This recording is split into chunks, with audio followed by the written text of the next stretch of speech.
భగవంతుడు స్వయంగా ఎంచుకున్న స్థలం ఏదో మీకు తెలుసా? లంకకు వెళ్లాల్సిన దేవుడు ఎందుకు మధ్యలోనే ఆగిపోయాడు?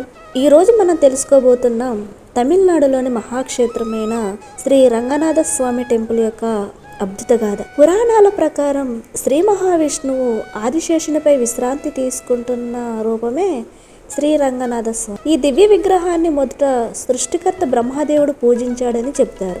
తర్వాత ఇది సూర్యవంశ రాజులకు వచ్చింది. కాలక్రమేణా ఈ విగ్రహం అయోధ్యలో స్థిరపడింది.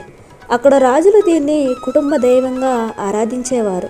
రామాయణం ప్రకారం లంక యుద్ధం అనంతరం శ్రీరాముడు తన భక్తుడైన విభూషణుడికి ఈ దివ్య విగ్రహాన్ని కానుకగా ఇచ్చాడు.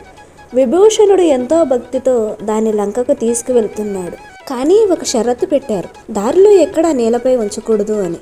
లంకకి వెళ్తూ ఉండగా విభూషణుడు కావేరీ నది తీరానికి చేరాడు. సాయంత్రం సమయం, సంధ్యావందనం చేయాల్సి వచ్చింది. కొద్దిసేపు విగ్రహాన్ని ఒక బాలుడికి ఇచ్చాడు. ఆ బాలుడు నిజానికి గణేశుడు అవతారం అని ఒక కథ చెబుతుంది. బాలుడు విగ్రహాన్ని నేలపై ఉంచగానే అది అక్కడే స్థిరమైపోయింది. ఎంత ప్రయత్నించినా కదలలేదు. అప్పుడు దేవుడు ఇలా వరమిచ్చాడట, నేను ఇక్కడే ఉంటాను, కానీ నా ముఖం లంక వైపు మాత్రమే ఉంటుంది అని. అందుకే ఈరోజు కూడా స్వామి దక్షిణ దిశగా దర్శనమిస్తాడు. ఈ ఆలయం ఉన్న ప్రాంతం పేరే శ్రీరంగం. ఇది కావేరీ నది మధ్యలో ఒక ద్వీపంలా ఉంటుంది. ఈ ఆలయం ప్రపంచంలోనే అతిపెద్ద క్రియాశీల హిందూ దేవాలయాలలో ఒకటిగా గుర్తింపు పొందింది.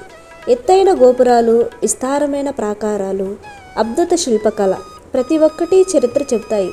శ్రీరంగనాథ స్వామి రూపం మనకు ఒక సందేశం ఇస్తుంది: శాంతి, సహనం, విశ్రాంతి.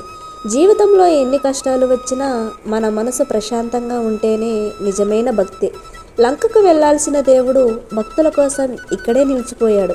అదే శ్రీరంగం మహిమ. మీరు ఎప్పుడైనా శ్రీరంగం వెళ్ళారా? వెళ్తే మీ అనుభవాన్ని కామెంట్లో చెప్పండి. ఇలాంటి దేవాలయ కథల కోసం మన ఛానల్ని సబ్స్క్రైబ్ చేయండి. Thanks for watching.